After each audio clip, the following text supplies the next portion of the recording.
just check this one sec.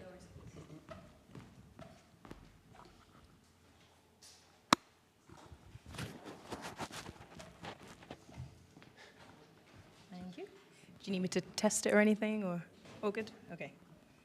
So, I have 2 microphones. Don't laugh. Serious business.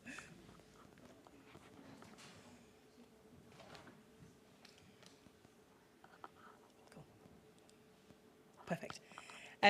Well, welcome everyone. Good evening. Thanks so much for coming. My name is Monique. I'm the community manager here at Codebase. It is delightful to have you all here.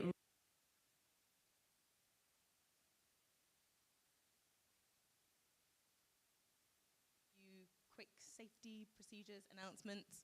The toilets just here to your left. What else do we have? We've got no fire alarms planned for this evening, so if you do hear it go, it's not a test. Your nearest exit is left out of here and then left again, and that will take you to the exit, which is not far just from the main entrance. Yeah, before we get underway, I just wanted to take a few moments to introduce you all to Codebase, for those of you who might not be familiar. So we are Codebase. We are a tech incubator, so welcome to Codebase in Stirling. We specialize in supporting you in your founder's journey and starting your business wherever you might be within that startup journey. And we do that by providing education, community, space, and mentorship. And we do all this and more through our Tech Scaler program, which I know some of you might have heard of already. So through Tech Scaler, you have access to all of these resources, education programs, courses, networking opportunities, and a whole heap more, and access to networking opportunities with a like-minded community. So if you're interested, or if you've not heard of us, I'd really encourage you to Google TechScaler or have a word with any of our team after the event. We'd be more than happy to talk more about TechScaler and how it can support you in your journey of entrepreneurship. So at Codebase and within TechScaler, we support diversity. And part of our mission is to build a truly inclusive ecosystem. So we're really excited to support Knowvate Hub in their racial inclusion campaign across Scotland, demystifying tech entrepreneurship. We're also really looking forward to our VP of Regional Engagement, Chris Boylan, giving a keynote speech shortly. So just before then, I am delighted to introduce you to Onyinye, our Head of Regional Engagement across the Central Scotland region. So Onyinye, I'd love to hand over to you now. Thank you very much, and thanks so much for coming. Thank you, Monique. I'm here not as Head of Central Scotland. I'm here for Knowvate, but I wear double hats today. There is an intersection between what we do at Codebase and what we're trying to do at Knowvate. At the center of that is that we're looking to make sure that the Scottish entrepreneurial ecosystem is very diverse and very inclusive. So the mission is the same in some regards. So this is my day job at Codebase, and in the evenings I do run Knowvate, if that's not enough work. I'm here to talk to you about Knowvate very briefly. We are building a community of ethnic minority entrepreneurs. I can't emphasize this enough, because I say of and not for, because for will suggest that we're building something and then handing it off to you. But we're building a community of, because we're looking for ethnic minority entrepreneurs to come together and we can build a truly sustainable ecosystem that supports our needs and make sure that it's tailored to the struggles of ethnic minorities looking to build businesses in Scotland. How we do this, we have a few things that we run. We're currently running this racial inclusion campaign across Scotland. We've done in Glasgow, Edinburgh, Aberdeen, and we've arrived in Stirling to conclude this here. But this is really just a stepping stone to create awareness and demystify entrepreneurship, to say, listen, entrepreneurship is a pathway for ethnic minorities, and this is how you can do that.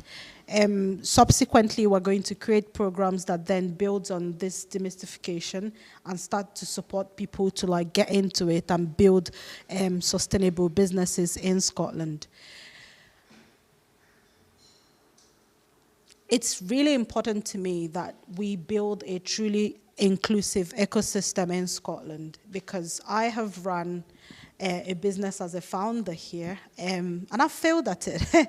I'm very happy to say that now. As difficult as it sounds, I have failed. But in startup, failure is also a way for people to learn.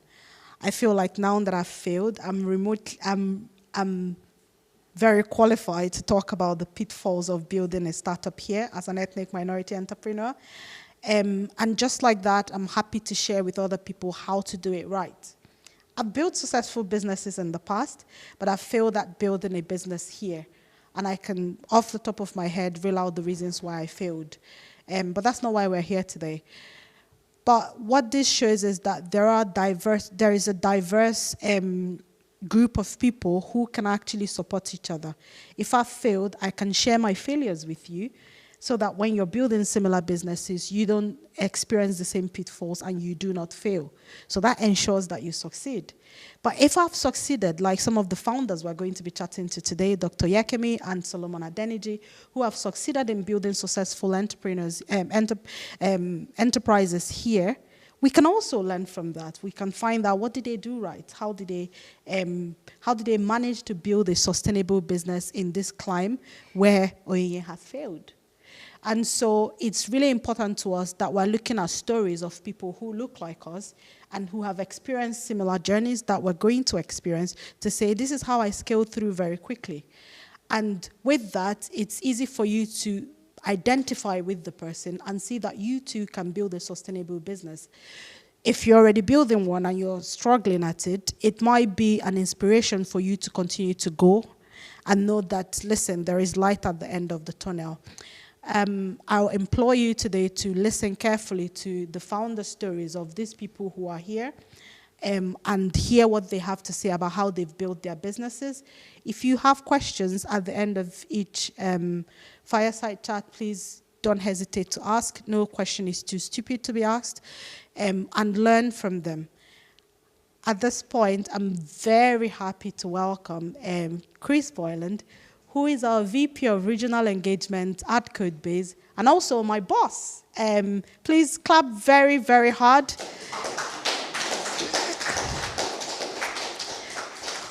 So he can write good reports about me.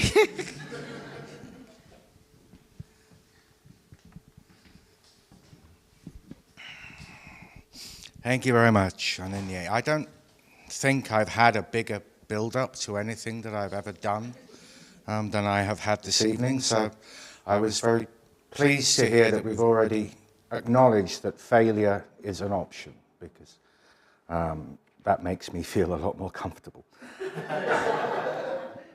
Thank you very much for the warm welcome, and thank you, all of you, for coming along this evening. I've been invited, I had a look at the website before I came out this evening, to speak about the significant role that Codebase Stirling is playing in the tech ecosystem. Unfortunately, I'm not always terribly good at sticking to briefs, so hopefully I will talk about something like that as I go along. But if I don't, please feel free to tell me afterwards. I wanted to...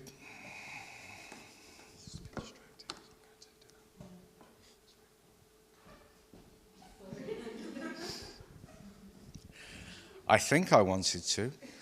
I wanted to start just by acknowledging something. There's quite an important date this week, which is this coming Friday, 8th of March, which is International Women's Day. And it feels, amongst other things, appropriate to be here and talking about the things that we are here to talk about in the same week as International Women's Day. In particular, because the theme for International Women's Day in 2024 is Inspire Inclusion. Very familiar words to people who are involved in Knowvate and Knowvate Hub. I often spend a lot of time, perhaps too much time, thinking about language, about the meaning of words, the use of words, and inspire, inclusion, include, and inspire. We recognize these as powerful, affirmative words which speak to the potential for transformative change if we do inspire and we do include. But their use and the need for their use in this context speaks also to a gap, to the spaces in which we as an ecosystem or a society more widely do not include and do not inspire. I'm probably telling you things that you already know, but it's worth setting what follows into a little bit of context, and that context in the week of International Women's Day is that despite the fact that more than half of Scotland's population are female, currently only 1 in 5 of Scottish entrepreneurs are women, while startups founded by women in Scotland receive only 2% of overall investment capital. And this is despite copious evidence, if any were really even needed, that the entrepreneurial capabilities of women are equal or quite often greater than those of many men. This gap is what happens when we do not inspire and do not include. We suffer an enormous loss of talent from our startup economy and a denial of opportunity on literally an industrial scale. At the same time, the loss or this lack of inclusion or inspiration presents a compelling case for Scotland to better leverage this untapped pool of talent, drive and grow the entrepreneurial economy. Furthermore, as the executive summary to the Independent Pathways Review into Women in Entrepreneurship, written by Anna Stewart and Mark Logan, notes, many of the root cause issues affecting entrepreneurial underparticipation as regards gender also affect other underrepresented groups. The same report acknowledges that this participation rate has remained more or less constant over many decades. Despite many prior reports on the topics having been produced and many positive initiatives being put in place, structural progress has been stubbornly slow. So, what are we doing as Codebase, as TechScaler here in Stirling, and nationally under the joint banners of Codebase and the Scottish Government's TechScaler programme? In the face of these familiar truths which reports like Anna Stewart's reveal, but which have been hiding in plain sight for many years.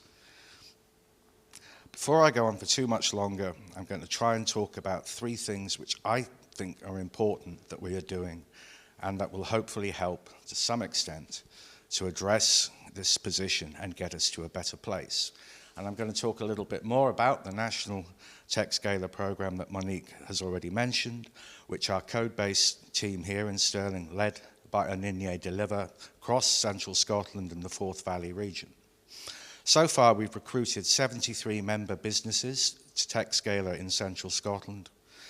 And the reasons I believe that we've been able to recruit them, the things that they joined the program looking for, broadly speaking, fall under 3 main pillars, which are education, mentorship, and community.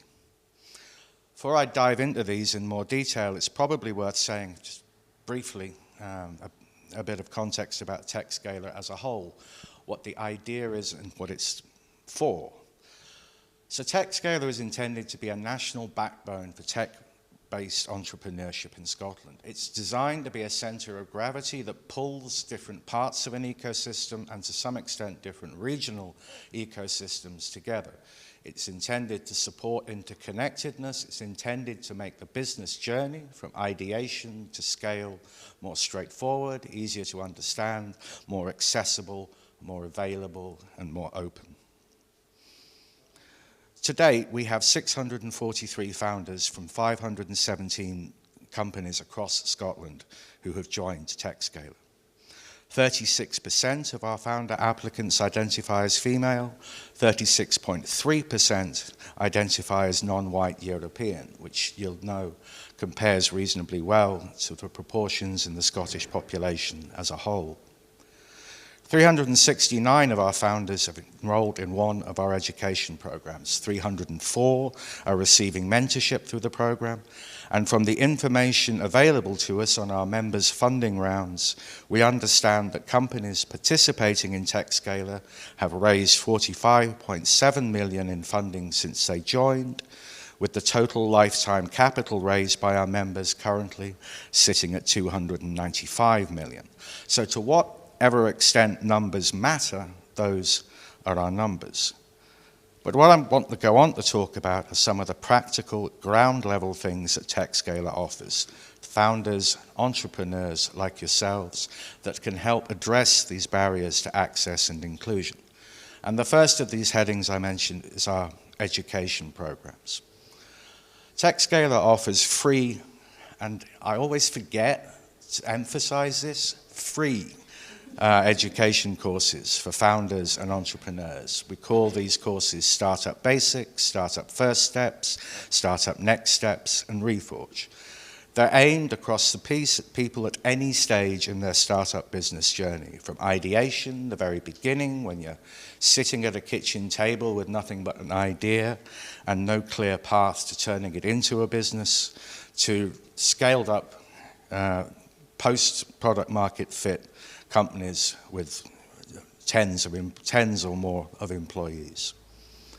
For founders at that later stage, TechScaler grants free access to Reforge, which is an internationally renowned Silicon Valley-based provider of in-depth scale-up education programs led by some of the top executives in global tech.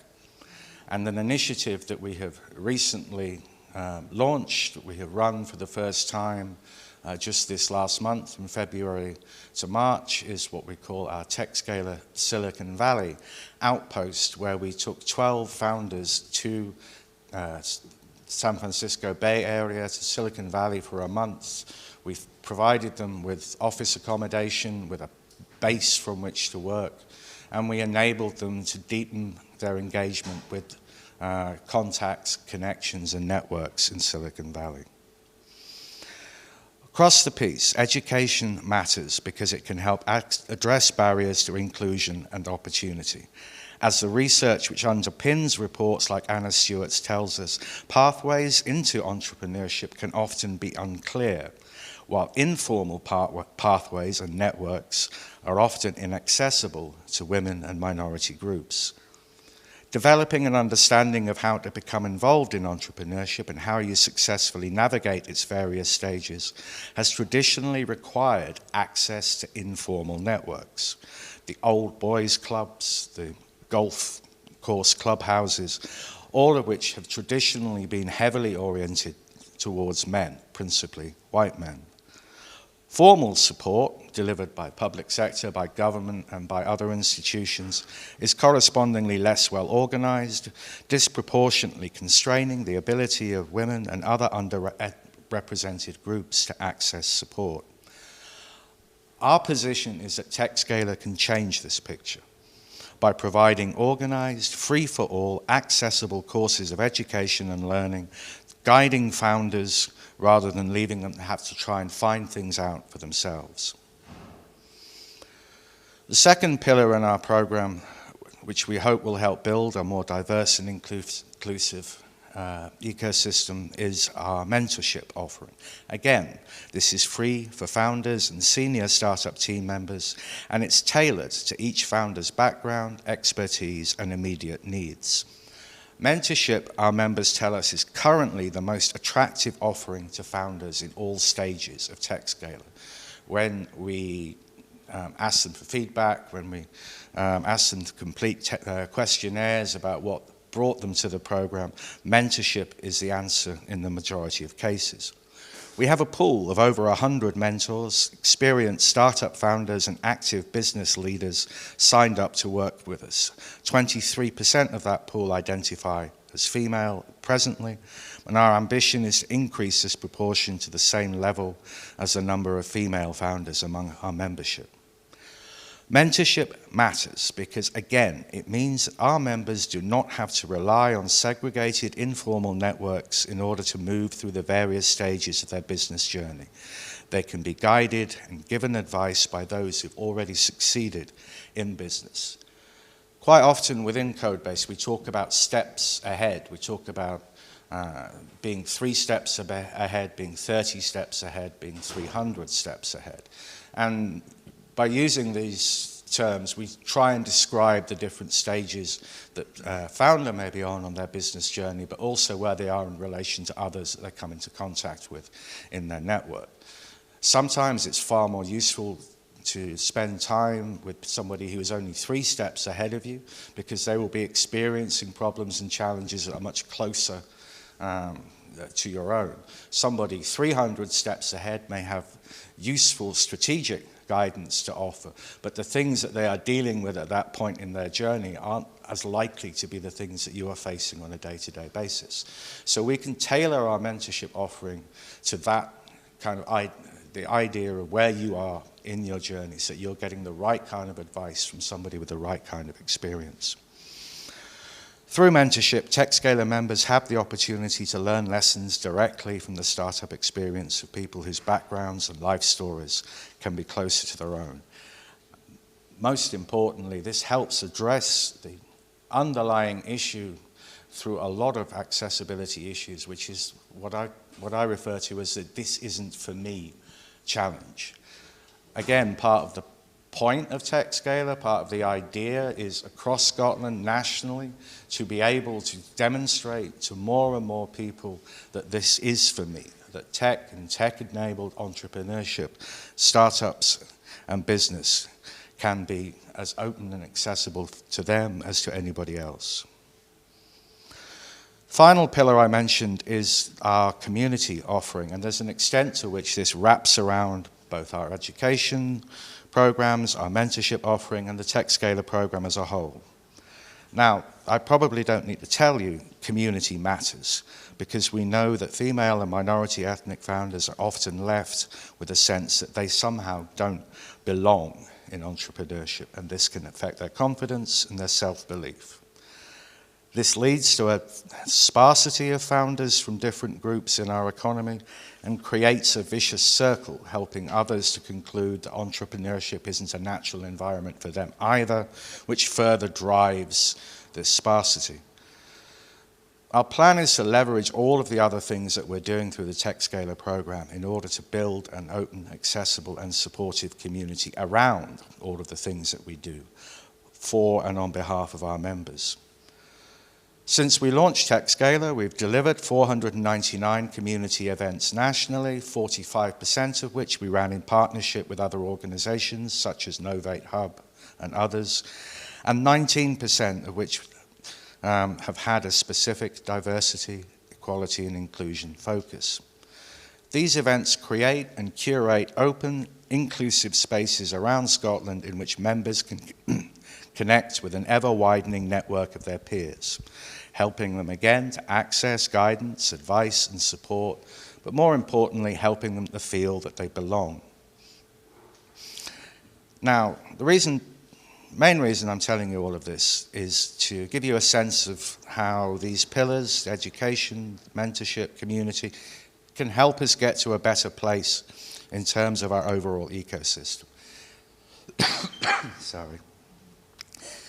I'd like to finish by saying just a little bit more about how that journey can look and maybe something about how it could feel.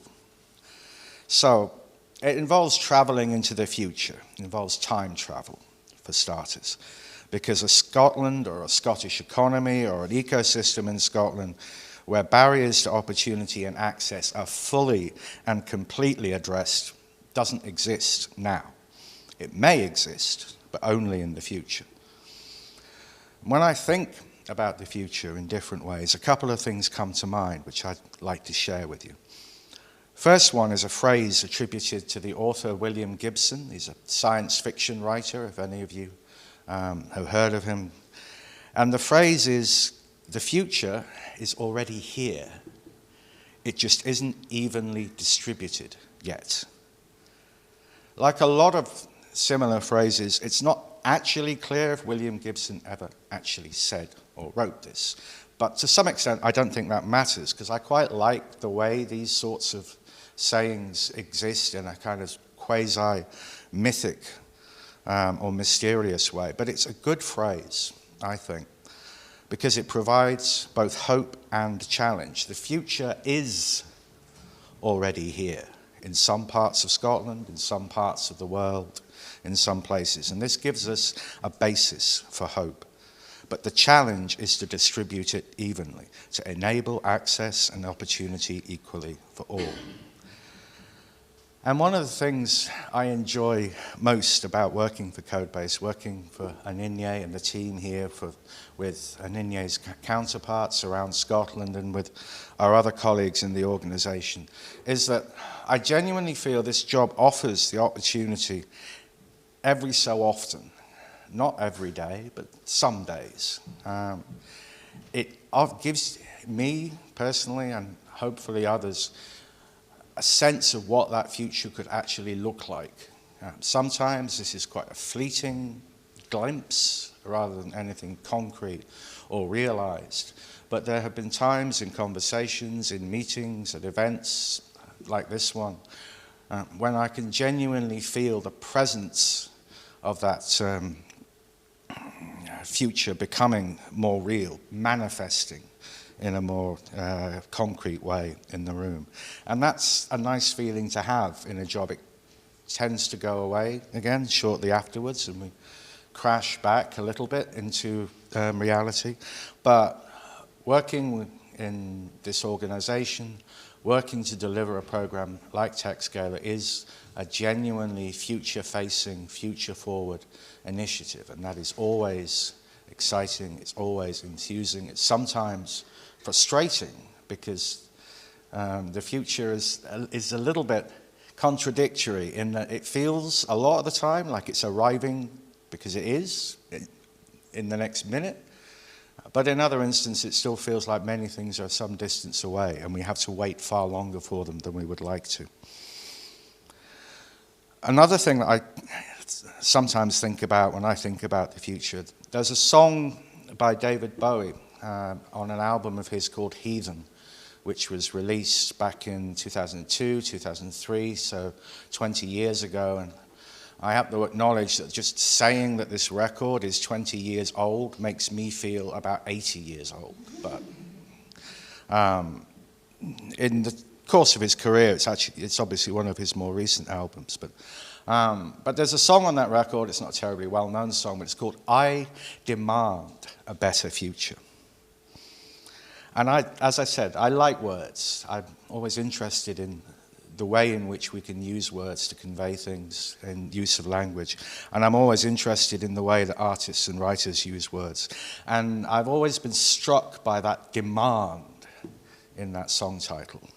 It's not I would like a better future. I can see. It's not imagine. It's I demand. If you happen to have read or read anything from the time in which that record was released, David Bowie mentioned, amongst other things, that he was thinking quite a lot. He had a relatively young daughter called Alexandra, around about that period, late 90s, early 2000s. So there was an extent to which one of the themes that ran through that record was generational. He was singing and writing songs to some extent for his daughter as much as anybody else. And one of the key aspects I always feel about future-facing and looking future forward is to be mindful of that this is a generational endeavor. It is for generations to come as much as it is for us and ourselves. And I like to think that there's an influence in that phrase. It's not I demand a better future for me. It's I demand a better future for my child, for my family, for others. And I think that really kind of strengthens it. It gives it a sense of purpose that perhaps isn't clear to begin with, but I feel is definitely there. So I demand a future that can be evenly rather than unfairly distributed. On the other side of that, the flip side of that coin, a future that can be fairly distributed will only come, I think, if we are clear about our asks and if we make this our demand. So we, that is Codebase, working on TechScaler here, Codebase working on TechScaler elsewhere, and all of the rest of us involved in the program, essentially are here to try and address and meet your demands, to provide a service to you, to give you the things that you need, help you make the connections that will advance you along your journey, and the journey of other members around Scotland. We intend to include you, and we want to inspire you. And if we are not meeting your demand for those things, if we're not doing the things that you think we should be doing, I hope you will tell us. Evenings like this are only always ever a moment along a continuing conversation, a discourse and an exchange of ideas, a broadening of connections and a sharing of understandings. I hope tonight will be helpful to you all. I hope you'll take useful things from it. Thank you very much for listening to me. It's been lovely to be here and have the chance to speak to you. Thank you.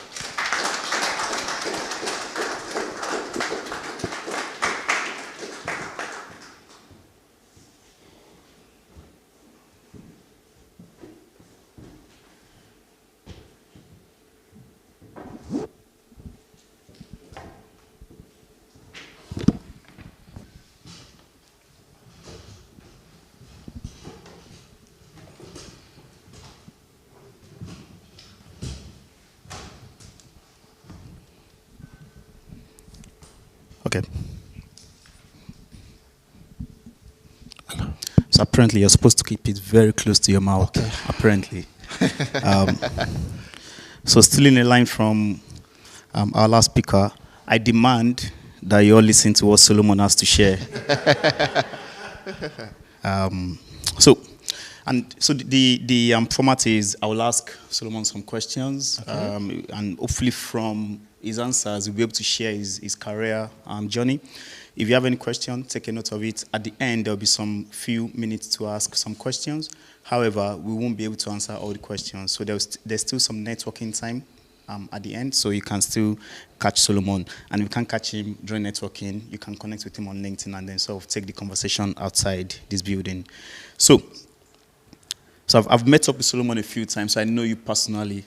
So okay, I'll use those personal information to prod some.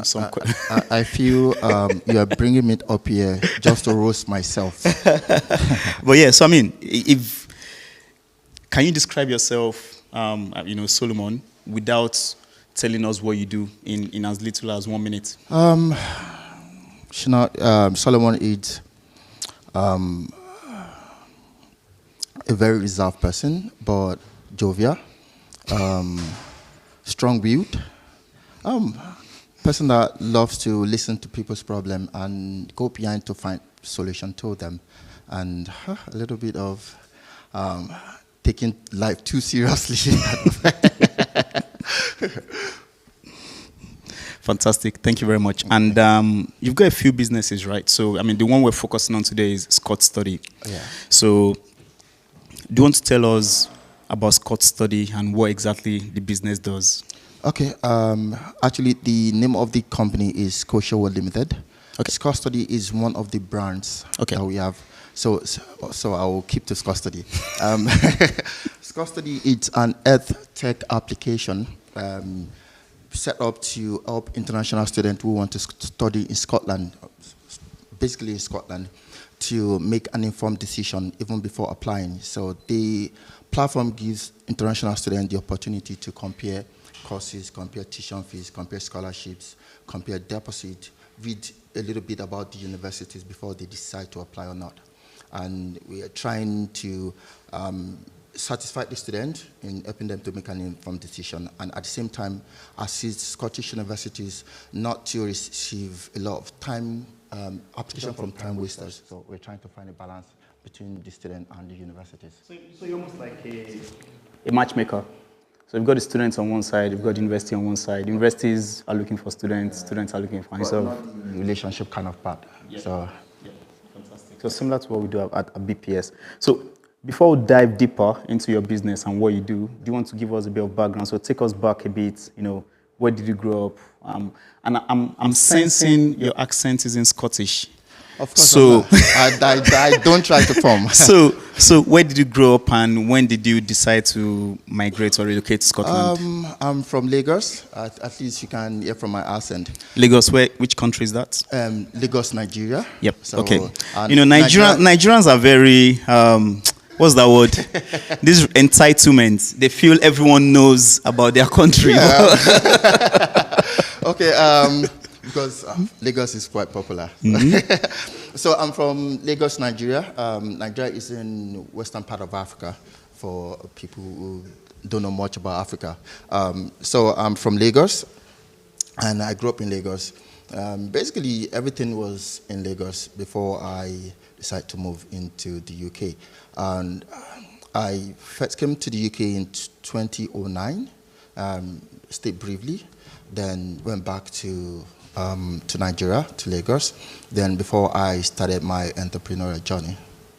Fantastic. Thank you very much. So, and that leads me nicely into the next question, which is, how did it all start? Because I know when I was speaking to you at one of our offline chats, you said, believe it or not, you used to be a rapper. Yeah. Or something along those lines. I knew you were to roast me, but... So tell us that transition. How did you go from being a rapper to then, founding or, starting the holding company and Scott Study? Okay. I all started while I was in school. And, of course, while you're still young, you're trying to do different things. So I was into music. I was just more like a subordinate. Then all of a sudden, I became the head of the group. And at some point, I was pushing it. Then I did some singles. In fact, if I mention a couple of producers I work with, you'll be shocked as at then. So I'm going to embarrass you. I was able to dig out one of your pictures from your rapping days, and we're going to share that just now. Please, Never mind. I'll just take a train back to Lagos. I'm not doing it. So then I started doing music. I did a couple of 3 trackers. Then I shot a video. My dad got to know about it, watching the video. Like, oh, then you must be the black sheep I've been looking for in this family. So it became quite tough. So my dad was like, no, I'm not supporting financially. So it seems you're a man now, so you go to... and so ever since then... Your dad stopped supporting you from that point on? Yeah. Like, African parent, either you do it my way or you do it your way and you fund it by yourself. So I was still pushing it. And at some point, financially, no, I think I need to slow down. There, I looked for a job. That was in 2005, actually.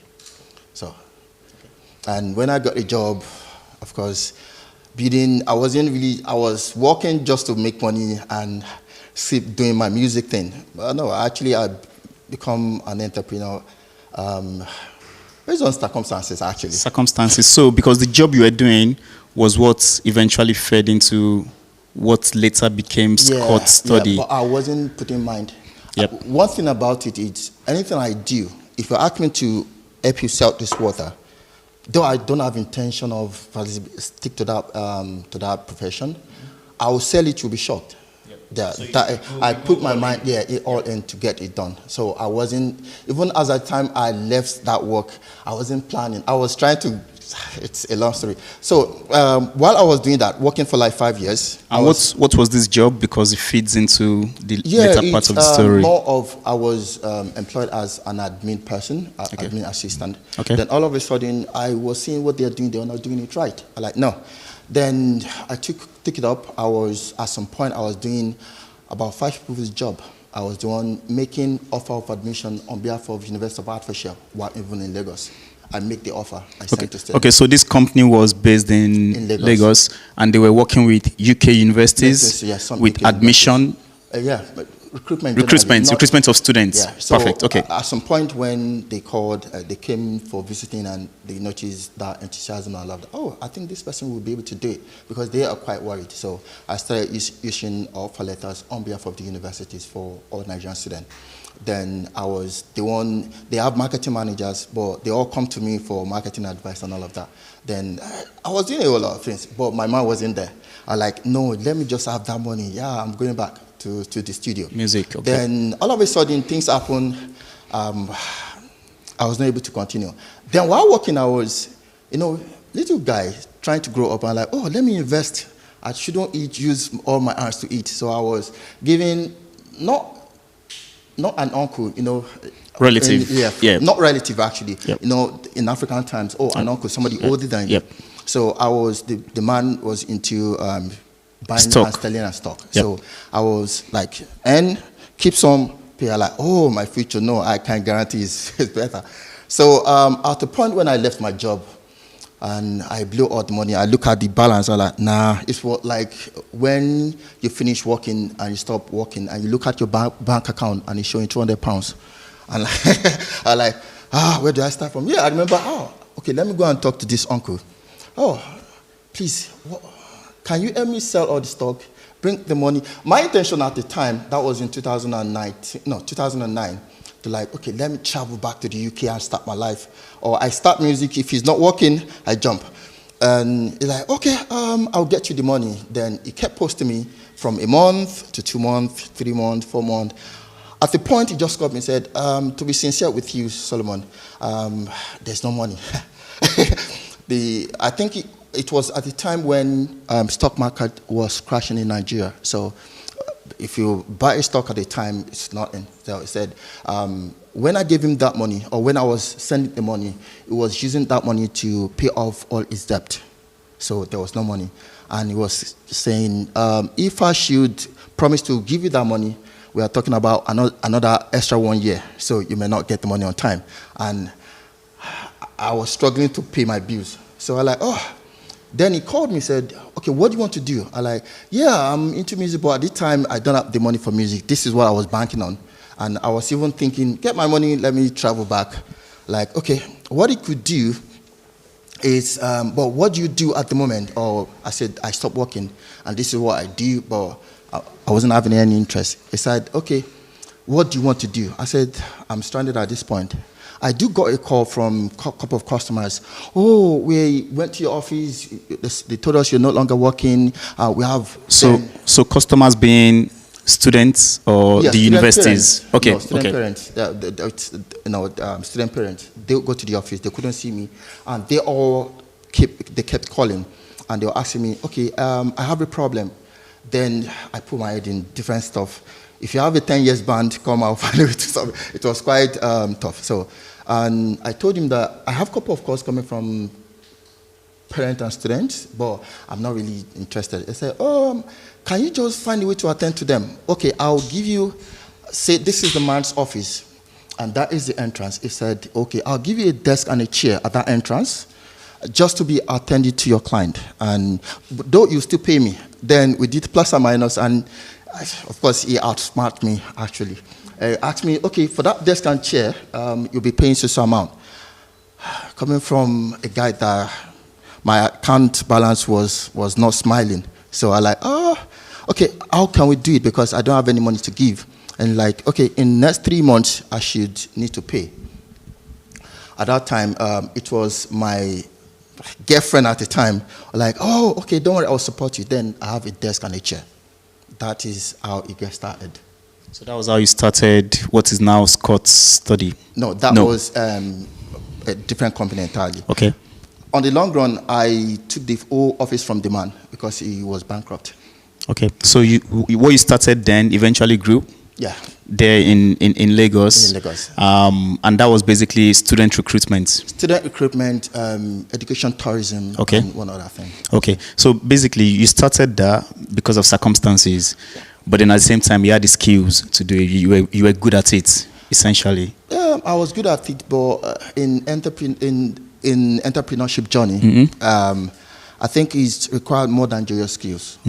Sincerely, people think it's all about skills. it's not about skills alone. There's a whole lot of things. Either you force yourself to learn and you have to be flexible. If you're not, trust me, you go back to the starting point. Okay. So that kicked off in Lagos. Yeah.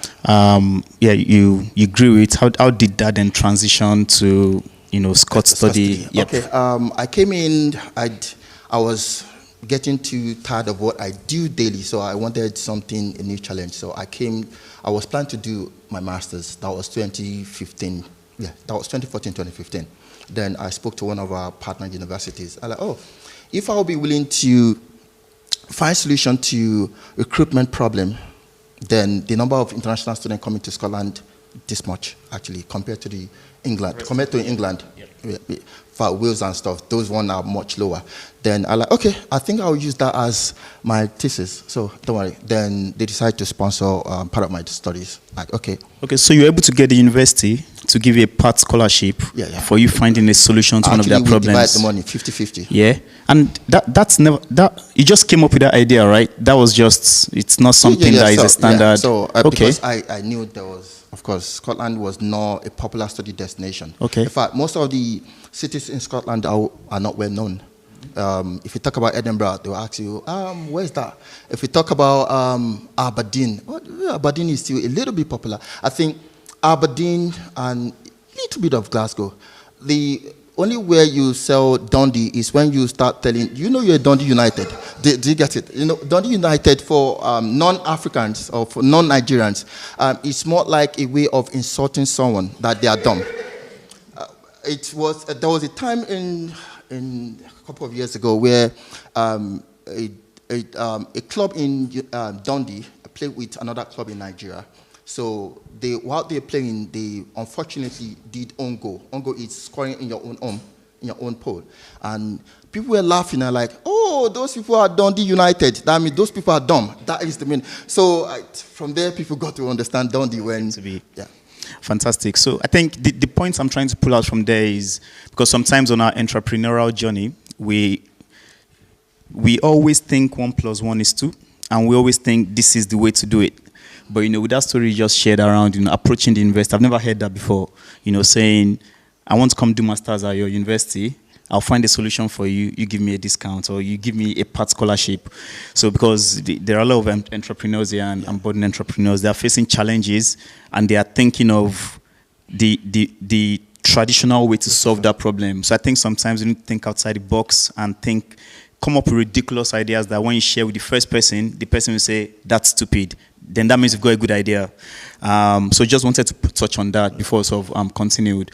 So eventually you started your master's, am I correct? I did that. And that was when I was able to discover there is a huge gap between England and the rest of the UK. From your research? Yeah. Okay. There is a recruitment gap. So I what are the causes of this recruitment gap? Okay, these are these things. Then I put in my, I'm done, and I see part of my due. And then after I finished, I I think I should possibly do something on that. Scott study didn't come at the time. Then I did business plan to get. Then they used to issue if I remember, not graduate entrepreneurship before that. Then I did a business plan. I submitted it to the university because they have a section where they attend to that. So that was approved. I was supposed to start in 2016, but love took me back to Nigeria. So I was dating someone. I let's go back to Lagos. I okay, I'm done. So I went back to Nigeria, doing my thing. Then in 2019, I came back. Late 2018. Then 2019, actually, I started Scott Study. I created the app, and I was pushing it. Then all of a sudden, COVID started. So. Okay. So you sort of birthed the idea back in 2016 to an extent. You knew what you wanted to do. Sort of sat on it for 3 years for some reason or the other. I wasn't even thinking about it. You're not thinking of it here. And then 2019 you thought, why not wrong with this? Yeah. And then I guess you came back to the UK. To the UK, yes. And then you kicked it off, and then COVID happened. Yeah. And then from 2019 to where we are today, do you want to sort of paint a picture of sort of some of your success stories and what Scott Study has achieved in that time? Yeah, there are a lot of challenges. Trust me. Despite the fact that I built that relationship in the industry, in higher education industry in the UK, it's not an easy task. Trust me, because most of the time when I talk to universities, oh, this is the plan. You know, it's not just a one-man kind of business or institution, so they need to run, and they'll start asking for this, that. At a point, I just like, okay, what is the best way to go around it? And that was on the part of the universities to bring everyone on board to science custody as their representative. That was a tough one. And another challenge was at the time, it's the financial part. Okay, we want to develop an app. It's not a regular app. And by the way, that is the first, I think only at the moment, the only EdTech app for Scottish universities only. So this is the... Then the other part is to create this idea. And I have to talk to somebody in at Bright Red Triangle, if I'm correct. Okay. Then like, oh, it will connect me to a guy, a web developer. I like, okay, I met with him. Like, this is my idea. It wasn't really understanding.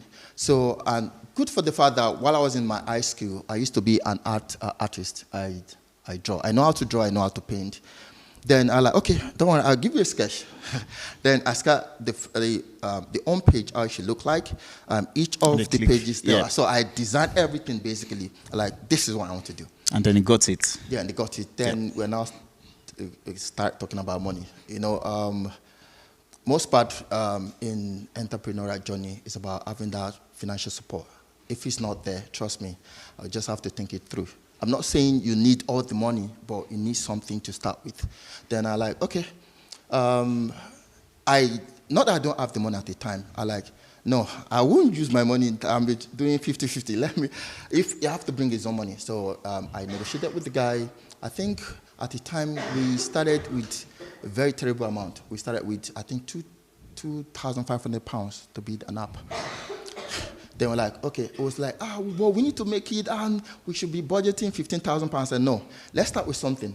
If it doesn't work, then I'm going back home. This amount, we built it, and we did more like market test. And it worked. And the first time we tried it, we got a lot of people applying, people were calling, and that was how I knew, I think there's something here. This is a good start. Okay, so I'm just trying to round up now. So since that time, can you give us some numbers? How many students have you helped, universities, recruit? You know, I don't know if you have these numbers from the top of your head. With numbers,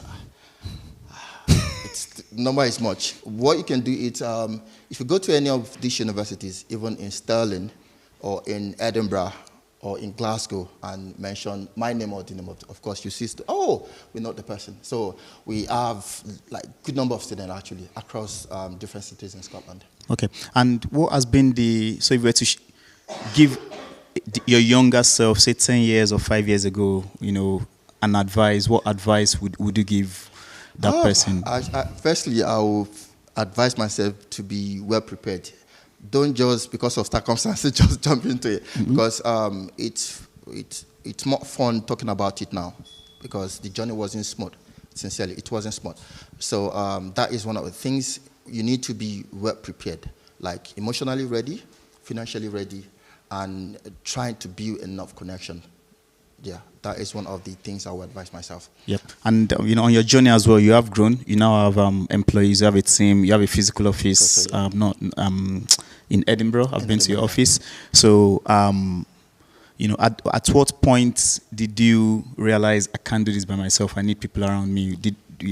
How did you get to that point? Of course, maybe because of my past experience, I built like a couple of businesses. Then I understand. Once you start, you have to make a plan. Okay, at what point you will need people to join you. Of course, if you have the resources, fine, you can bring in 1 or 2 persons. If you don't, you need to be the manager, everything by yourself. But there's supposed to be a step on how to get there. If you have a map, if you have a plan, of course, you'll know when you need more hands. Okay, and last one, and try and make this 30 seconds. Okay. For anyone here that's got an idea or ideas, and they're still sort of thinking, I don't know when to start, I'm waiting for that perfect moment or whatever, what advice do you have for these people to sort of push them from having ideas to actually starting something? I will make it brief. Firstly, be very sure it's what you are ready, what you are fully ready, emotionally ready, and be ready. We don't have to have all the money, but be sure, internally, think inwardly and be sure you are ready to do it. That is one thing. And another thing that you need to do is to do market research. Don't just assume. Assumption wouldn't get you there. Do market research. Find out the loopholes. Okay, I'm going into this industry. Is there any gap? If there's any gap, you should be ready to look for a solution to bridge that gap. That is another thing. Then thirdly, make sure you network with people of like minds. Please, it's very, very important. You might be thinking, oh, instead of me attending that networking event and spend 3 hours, I can go to my normal work and possibly make some pounds and stuff. But that means you are not fully ready because you need to network. That is when you'll be able to hear from people's experiences, just like what is happening with Knowvate, bringing entrepreneurs together and stuff. You'll be able to learn from their own mistakes how you can possibly bypass that. That will really help. And another thing is choose a business advisor. Look for somebody you possibly have that connection with.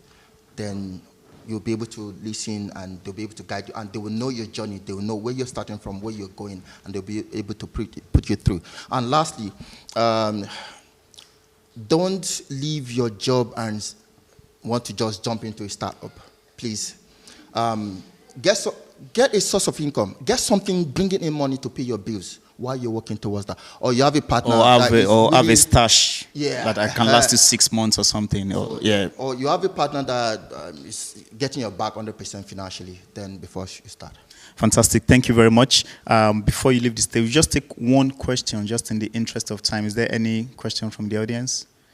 I'll take that as a good note. Okay, quick one from... Think. Sorry? What has been your biggest mistake and how can we avoid that? My biggest, sorry? Mistake. Mistakes. Sure you've had a few, so...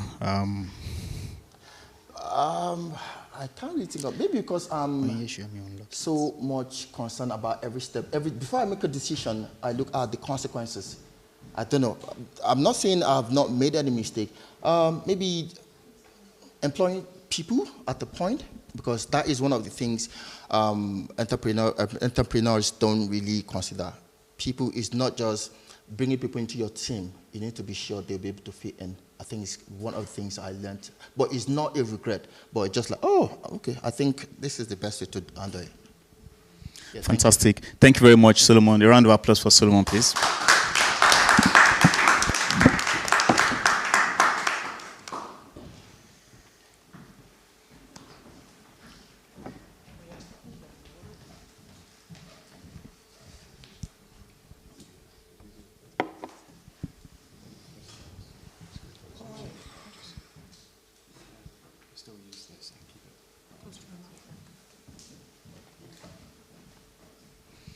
Hello. Hello. Right. So again, first one is similar question. So without telling us what you do you want to describe, Dr. Yekemi? Oh wow. I'll describe myself as being multi-interested. I'm interested in quite a few different things. The word that most people used to describe me right from when I was in secondary school is bold.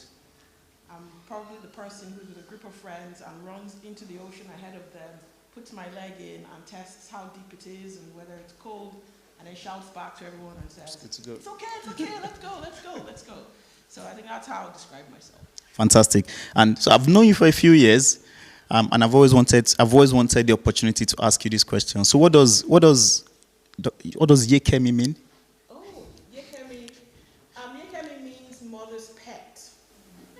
Yekemi, right. Kwara State, I guess. It's from Kwara State, which is kind of northwest of Nigeria. Fantastic. So let's dive right into business because we're I'm not a step, by the way. that was the hope, but it never panned out. Right. You've got a few businesses. So at a high level, do you want to quickly share with us, some of these businesses, especially Dokaru? Yes. So, Dokaru Limited, we're based in Aberdeenshire, and we've been in business for about 5.5 years. And Dokaru is really about pioneering sales skills in Scotland and internationally. We work with a lot of entrepreneurs and SMEs and large businesses, and we've seen that there's a massive gap when it comes to people's ability to actually sell the things that they develop, whether that's a product or a service. And there seems to be an assumption that if it's a really clever product, that people will magically make a purchase. And so what we do is we've got some technology that we use to identify sales skills gaps in teams and in people.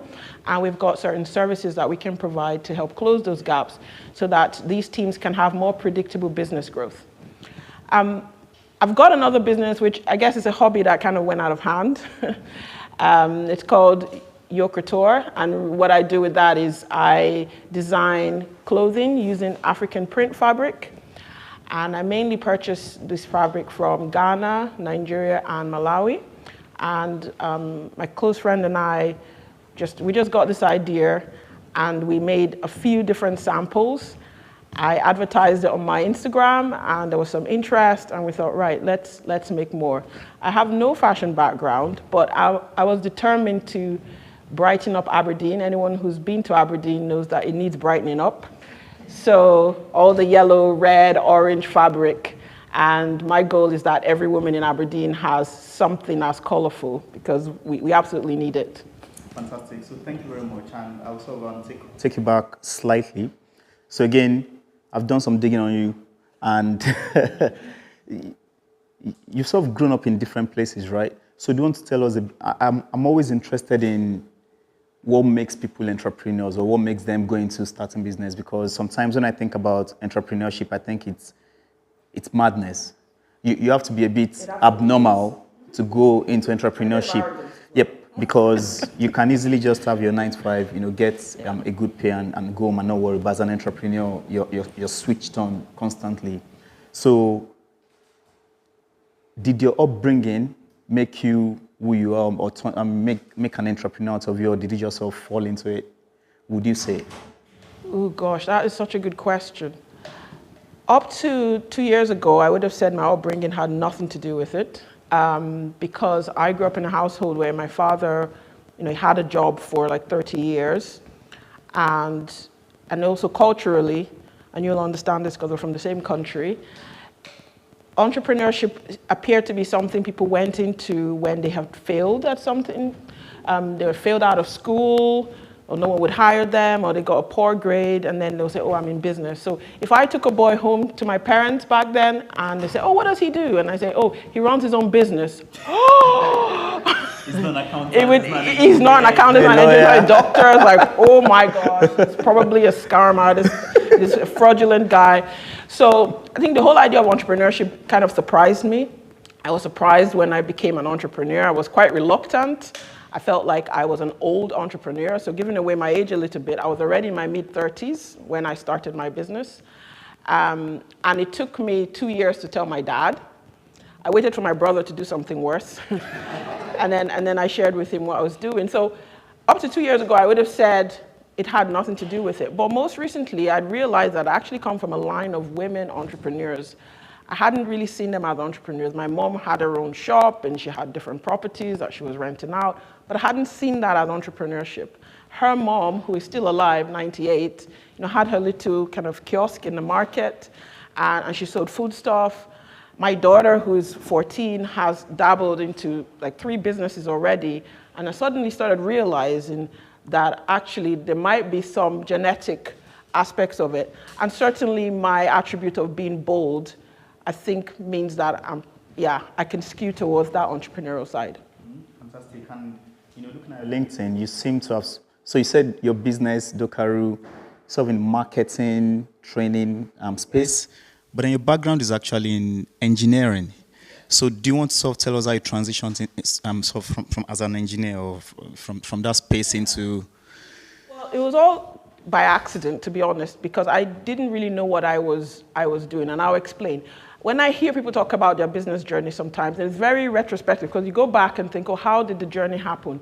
But the truth is, when you're in it, most of the time you don't really know what you're doing. And for me, the way I describe it is I was finding the light. So I have 2 engineering degrees, and I worked in the oil and gas industry as an engineer. But what I knew deep down inside was that my strongest skills weren't being applied day to day, and that was frustrating for me. I was interested in things that my colleagues were not interested in.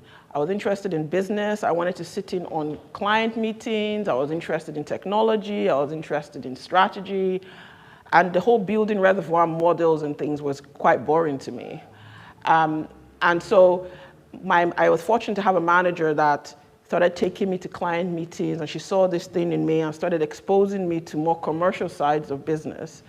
And then I started an MBA, part-time, working full-time with 2 children under the age of 4. So yeah, I tortured myself. And during that process, it's madness, really. And during that whole process, I realized that the material that we were being asked to read during that MBA were things that I would have picked up in a cafe or an airport and read anyway. You know, like the articles you would find in The Economist. Those are the things that I would normally be interested in. And I just felt really in my element. So at this point, I was senior production engineer. I had a team of 10 engineers reporting to me. And then I went to HR's office, just knocked on the door, I'll never forget her face, and said, I want to move to marketing. She just looked at me like I'd grown another head from the side of my neck. It's like, marketing, why? I said, well, I'm doing my MBA, and I've done a couple of courses, and I really like the whole marketing strategy thing. She's like, what? She's like, what were you talking about? Fortunately, I was in a company that could do that sort of thing, right? So I worked for an organization that would take an engineer and put them in HR to do a couple of years, and people that come out of that company end up having multiple disciplines. So it's Schlumberger, now called SLB. So it's a sort of company that you could do that. So I was really fortunate to work for a company that ultimately, after a few awkward conversations, let me go to marketing, right? And if they hadn't done that, I don't really know how my career would have gone, because yes, I'd done a couple of marketing courses, but I absolutely did not have marketing experience. So even if I put my CV out looking for a marketing job, I wouldn't have gotten one. That'd be an interesting CV. It just didn't make any sense. And so that's how I moved from engineering into marketing. And apart from what I said earlier about my strengths day to day not really being played, I also didn't have role models. Like, I looked around and I couldn't find anybody like me being, chief engineer and running engineering. So there was a double whammy. Limited women in engineering, and then women of color. I mean, there was literally nobody. And so I remember being in my performance appraisals, and you have the HR manager there, operations manager, my line manager, and they'll be like, so what do you want to do? And I'm like, what are the options? Like, oh, you could be HR manager, you could be operations manager, you could be a line manager. And I'm like, are those the options? Is that it? I was just so bored by the options. And so I was looking for a way to get closer to my passion. I ultimately moved into marketing. And once I moved into marketing, I really started kind of learning. It was a slow learn. And I think marketers found me quite annoying because I was very analytical. Questioning everything as well. I was questioning everything like an engineer. And just gradually over time, I found my niche. I found that actually the fact that I'm an engineer gave me this extra superpower that a typical marketer didn't have. Which is you can sort of break down things. Yeah, it was a problem-solving kind of muscle that I had that other marketers didn't have. Okay. So continuing on that journey, and how you then sort of transitioned from that to you started a business, which then eventually became the career. How did that all play out? And lining that up with what Solomon said around don't leave your day job. Yeah, kind of I love when you said that because you left your day job. Because I left my day job. So I continued in the marketing role, and I have to say that there were wobbles. So I remember being on the phone to one of my former managers, in Schlumberger, kind of in tears going, I want to come back to engineering. After like 2 years in marketing, and I'm working for another company now, I phoned him and I was like, I want to come back to engineering. Because I started to really freak out. I started to feel like, what have I done? What am I doing here? And it's like, oh, no, you need to commit. You need to commit. And he said, look, if you really want to come back, I have a role for you, but I want you to think about it. Don't make a knee-jerk, decision. Think about it. And it was in that process, probably a process of maybe 3 months, I decided to commit. I decided that's it. I'm not going back to engineering. This is it. So I think it's worth saying that, because when people are making changes, career changes, you have the wobbles and you think it's just you, or maybe you're flaky. I think it's normal. But once I committed, it meant that I was committed to any of the challenges that came. So while I was working as a marketer, I was obviously doing the MBA, and then I finished my MBA and I wrote my thesis, which was around social media employee advocacy. And at that time, social media was really on the rise, and a lot of companies were worried about what their employees were saying online. They couldn't control it as much as they would have liked. So even if they kind of cut off the URLs on the laptops, people had their mobile phones and could be saying anything. And so the company I worked for was freaking out, and they knew that they had to do something with social media, but in a controlled way.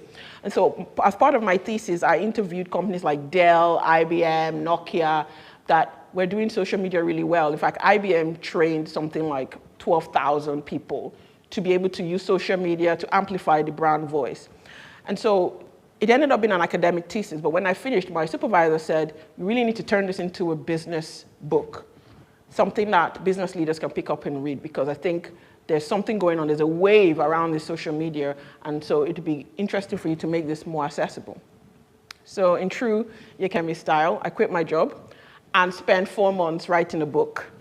And those are some of the best 4 months that I can actually remember, because I just focused on writing this book over those 4 months.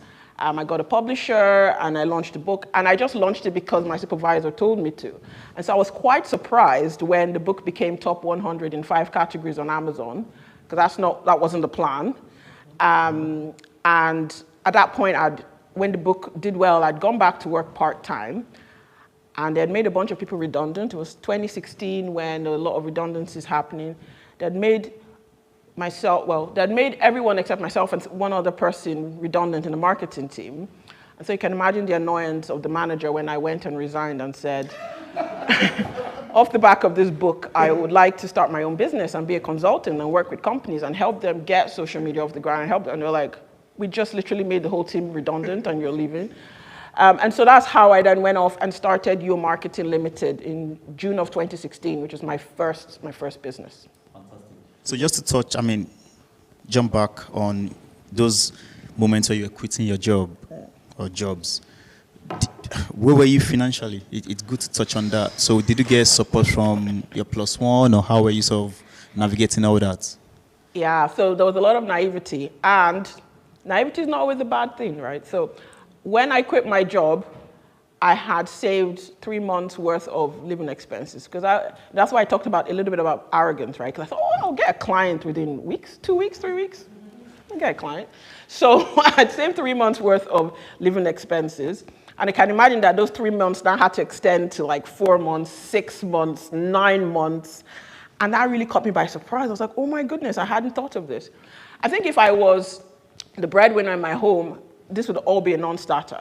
But I'm married.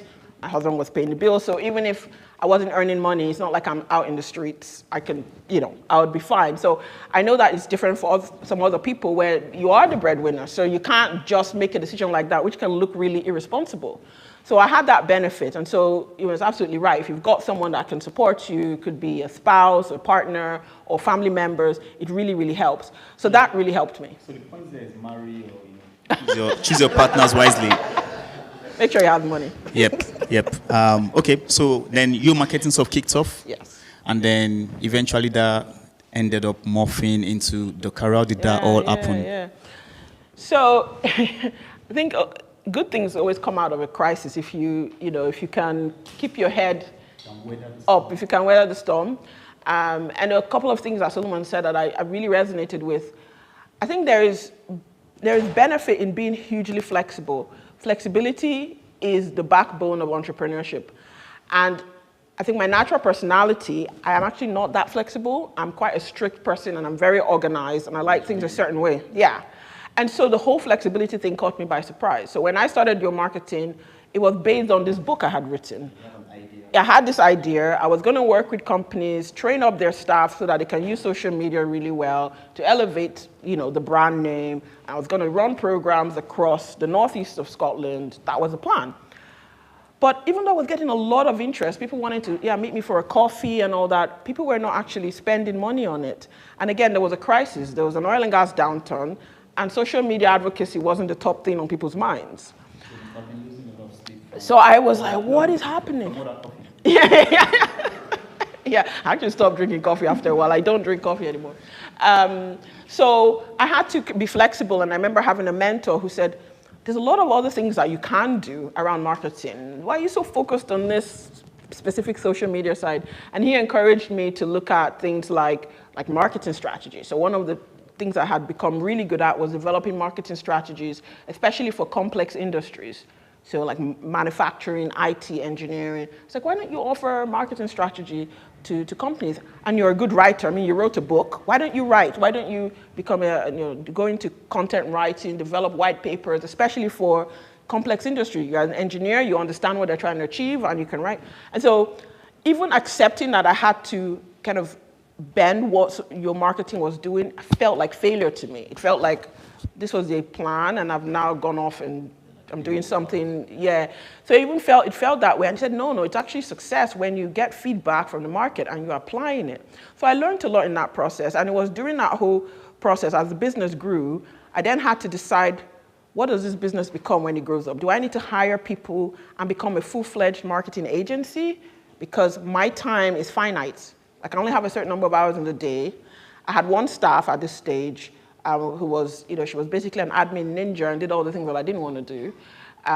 But I had to decide, so what is Your Marketing becoming? Are we becoming a marketing agency where we maybe build websites as well? Are we doing branding? What are we doing? And so my client, who has now become my business partner, she was somebody that I was writing articles for. And so we're having one of our catch-ups, and she's like, oh, so where do you see your business in the next sort of 3 to 4 years? And I just moaned to her. I said, look, I don't know. I've just been thinking about it this past week. I don't know if I'm going to hire and grow this business to be more of a marketing agency. I don't really want to do that because I feel that loses the uniqueness that we have. We now become like other companies, and there's so many marketing agencies. And she said, oh, so what do you think about merging and maybe going, more vertical rather than horizontal? I said, what do you mean? So she was working with people one-to-one as a sales consultant, outsourced business development, nothing to do with marketing, but she had been passing a lot of business to me because when she's helping people develop their sales process and working with them one-on-one, she's finding that they didn't have the marketing. So you like the person you've met, you're having a good discussion, you want to buy from them, you get home, you Google them, as we all do, and their website's rubbish. They don't have a social media presence, you can't actually find any case studies. So she was directing people to me. And so she then broached this idea of, how about we merge and actually provide the full value chain? It's like, oh. So we always joke that she proposed, right? She popped the question. Was that over coffee as well? It was over coffee as well. I know, I hadn't quit by this point. So that's how the idea seeded. And it took me about 7 months to be like, okay, yes, I want to do this. In fact, I remember the exact point I decided, yeah, I'm going to go ahead. I was in a boat in the middle of Lake Malawi when I thought, yeah, we're doing it. Okay. And there's something there for maybe the audience here around, because when you speak to entrepreneurs, they've got this idea of, this is what I want to do, this is the idea. And, there's a point where you get to where you realize this is not going to work. And it's hard to accept. And, right. I think you got to that point where you're like, where do we go from here? So, maybe there's a lesson for all of us in that around maybe not accepting failure, but accepting that maybe I need to sort of pivot or end this, and then I guess with Dokaru now, it's been a success story, if I could say. You've won multiple awards, and I'm guessing the business has grown since then, since the merger. Yeah, absolutely. And the merger was in 20... So it was in December of 2018. Okay. So we're just over 5 years in business. And even with Dukaru, we've also had to change, right? So we started out, I'm the marketing person, my business partner Sarah is like the sales BD person. And then as time went on, we realized that it didn't matter how good the marketing was, if the sales wasn't, with the client, if their own sales process and their salespeople were not good enough, it didn't matter how good the marketing is. It's just a bunch of posts with likes and no one's actually doing anything with it. So the conversation now became, we need someone to catch the baby, right? Because marketing is pushing babies out and no one is catching them. So what do we do? And so in 2020, we launched our first sales development conference, which was at P&J Live in Aberdeen, if you know P&J Live. Yeah, and it was ambitious, and people thought we were crazy, and they told us to our face as well that we were crazy to be doing this event. We had 200 people. We did not hire any external events manager. It was us, and there was like 4.5 of us at the time. And we ran this event, and a week after the event, we went into lockdown, so that was interesting. So we're just very timely, but that was a significant point in our history where we said, right, we don't want to be seen as a marketing consultancy. We're good at marketing, but it's almost like what comes after. So we start with that whole sales acumen piece, and then the marketing helps you, right? And the age-old conversation is always, how do sales and marketing teams work well together? Some people think sales and marketing are even the same thing, but they're not the same thing. And people wonder why they're doing a whole bunch of marketing, but sales isn't landing. So 2020 was when we saw that opportunity, and we started kind of pushing that messaging out. And finally, in the start of 2021, we did a repositioning exercise where even our website and our branding kind of changed to align to focus on being a sales enablement consultancy. So we're not doing your sales for you, but we're absolutely teaching you to do it yourself and showing you how to navigate that so that you don't have to guess when you're going to get the next sale. So something you said and something Solomon has said as well around, Solomon said having a business advisor, someone you sort of seek counsel from, and then you've got a business partner who is almost like an advisor as well, because you can sort of bounce ideas. And maybe that's something for all of us to sort of think about, because sometimes you've got an idea, it's your baby, you've been maybe working on it for a good number of years, and you're at that point of, continue or kill it off. So I think maybe that's where having a partner or business advisor or someone around you comes in to sort of give you that code, that truth around, I've been on this journey with you for a long time, maybe it's time to call it a day, or maybe it's time to go take this idea and go push it somewhere else. So maybe that's something for, I don't know what your thoughts are around that. Yeah, I mean, there's so much there. I think what I would say first is that one of my biggest learnings over the last 7 years has been character building. Even if you achieve nothing with entrepreneurship, it really teaches you self-awareness and it builds your character massively in a way that I don't think anything else can. So I say that because when I was running my own business, one of the biggest things for me was, it's quite lonely. There's no one to share the burden with. If you want advice, you have to kind of go to a third party. You might even have to pay them for the advice. And then you go into business with somebody else, and it doesn't really matter who the person is. I mean, it could be a family member, it could be a friend, or even a complete stranger. In my case, I mean, she was a client, but in some ways she was a stranger, right? And yes, the burden is shared. We bring complementary skills, but depending on your own personality and your natural disposition, you talk about it in a positive way, that somebody is giving you advice, you're making decisions together, but in some ways it also means you lose your autonomy. Right? So there are pros and cons to being a sole founder versus founding with other people. It's not that it's better to have a co-founder. It's really worth thinking about that, because I don't think a lot of people think about that. So if you don't want anybody's input and you've got a clear idea and you don't want other people to come and, put mouth, as we say, where we're from, and they have the right to because they own half or at least a certain percentage, then co-founding might be a bit tricky, right? And so it's that balance between the two. So yes, you have someone to give you advice, but you have to be prepared to take it. It's different from having an external advisor. You can go to the person's office, they give you advice, and you leave, and they might not know whether you took it or not. But with your co-founder, they will absolutely know if you took it or not. And it's this you have to look eyeball to eyeball, right? So I think there are pros and cons, and it's worth considering that before you found with somebody. Fantastic. So moving on from that, so apart from Dokari, you're involved in a lot of other things as well. You're the Chancellor of University of the West of Scotland, and you're probably involved in other things. And as you said, you're a mother, a wife, and a whole host of other things. How do you find time management? If you can just sort of give us your own personal time management tip in 30 seconds. Oh, time management tip. So I guess I have a natural disposition to be organized, but my biggest learning recently has been delegation. The more things I've taken on, the more I've realized that I have to delegate, and the more I've realized that I'm not very good at it. Some is just trauma, right? From delegating something to someone and finding out they didn't do it well or they didn't do it at all. And so I'm learning that if you want to take on more, especially as an entrepreneur, you have to have people you trust around you. You have to give them not just the work to do, but the authority to make those decisions.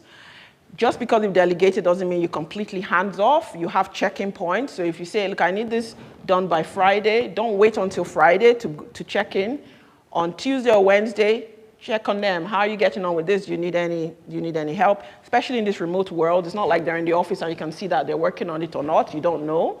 And then, if that deadline passes and they haven't come back, make those checkpoints. It's still your responsibility to check in on those people. So I think as an entrepreneur, time management is key, obviously. But I think the delegation, you kind of get away without delegating for a long time until you start to scale, until you start to grow, until you start to take on more. You realize you only should be doing the things that only you can do. If you don't have to be the one doing it, don't do it. Give it to somebody else who's better at it or that even enjoys it. Like my business manager, absolutely, she loves receipts, she loves spreadsheets, and I absolutely hate them. And just give it to her. Just give it to her. So if you could give your younger self an advice 5-10 years ago, what would that advice be? Ooh, I think I had tunnel vision because of my upbringing and what I saw around me. Like I said, I was already probably, 34 when I was like, entrepreneur? What's entrepreneurship? I think there was definitely that tunnel vision. So if I could go back, I would expand. I would have more friends that were different from me. I would have attended more events. I would have really just opened my horizons a little bit to what was possible. Because I think that tunnel vision made it seem like I only had one option. Where we're in Nigeria, it's, whether you're either in oil and gas, in banking, or in politics, basically. Fantastic. And for our audience here, if you have one final advice, and maybe that's the advice, if you have one final advice, what would you leave them with, especially considering most of them are still in that idea stage? I think if you've got an idea, go for it. Talk to people, as many people as you can, people that are doing it, people that have done it, whether they were successful or not successful. Don't have a narrow view of what you think something should be. Just speak to people. And I wouldn't labor too much. There's a difference between motion and action. I think a lot of us sometimes we're stuck in motion. You're doing a lot of things, you're researching, you're talking to people, you have notebooks where you've been writing things for years. Like, do something, right? Take action. Just do something. Yep. Fantastic. A round of applause for Dr. Yekemi. Thank you. And I know we're running out of time, but we will take just one question if there's any. Okay. Yeah, what advice for a startup and operating their sales process for a startup that is doing like a program for SMEs? Sales process. So I would say a sales process is what's going to keep you sane, right? So the first thing is have some kind of, we call it CRM, customer relationship management system, but you don't need anything complex. As a startup, even it might be a spreadsheet, but just know the people that you're talking to, what their job titles are, how often you're getting in touch with them. Make sure you have a reminder when next you're going to have a conversation. Don't leave it to your memory or to chance. Just make sure you have that. And then when it comes to the actual process, make sure that you have a couple of channels that are using for prospecting. It could be events. So where are you going to meet the people that you can help? Is it events? Is it social media? Is it through partnerships? Is it through word of mouth? Can you use referrals? And then have a clear idea of what you're going to do next. So when someone says, yes, I'm interested, what's the next thing you're going to do? Are you going to ask them to have a meeting? Are you going to invite them for a webinar or a demo? What are you going to do? That's the bare bones of a sales process. But a lot of startups don't think about that. They think things are just going to happen, but you have to drive the process. Never leave a conversation without getting the next steps. So what's the next step? Can we meet next Thursday, 2 p.m.? Does that work? That's the next step. But if you just leave and say, oh, thank you, I appreciate it, and you go off, you've just left you hanging. So that's the bare bones of a sales process. To get more, you need to pay for consultancy. Right, okay, I've been told we can take one more question, if there's any. And going, none. Gone. Okay, another round of applause for Dr. Ikemi. Thank you.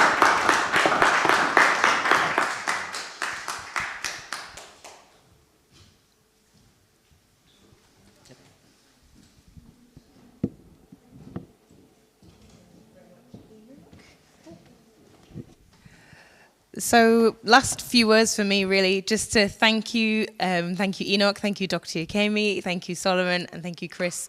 It's been a really, really insightful evening. I'm sure we've all got a lot to take away from this and make sure we make those connections on LinkedIn. And yes, thank you for coming, thank you for joining us.